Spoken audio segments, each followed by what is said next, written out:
That was my understanding of Christianity. My respect for Betsy went through the roof when she shared the gospel with me, but she hadn't studied the basics. And every time I had a conversation with Christians asking these basic questions, these aren't trick questions. Why do you believe Jesus is God? Not a trick question. It's an important one.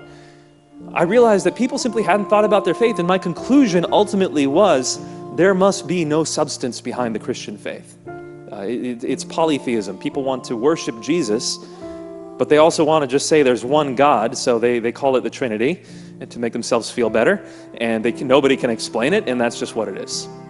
So I saw it as my duty to share true monotheism with Christians who didn't realize they were polytheists. That's how I felt. And so I would share Islam with whoever would listen.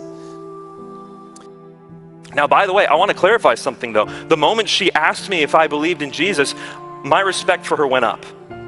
Because I took a look at all the people in my class who called themselves Christian, and I knew that they believed in order for me to go to heaven, I had to believe in Jesus. But none of them have ever asked me that. So I thought one of two things must be true. Either they don't really believe their faith, or they don't care if I go to hell. If you as a Christian did not ask me if I believed in Jesus, then I believed either you didn't really believe your faith, or you didn't care if I went to hell. So I challenged, we pushed and pulled. He started pushing on Islam a bit, and I started pushing back. And so we're going back and forth. By the end of the weekend, we're nowhere near done with arguing. So we decided to go back to our university and sign up for courses so that we can sit in the back of the lecture hall and argue with one another.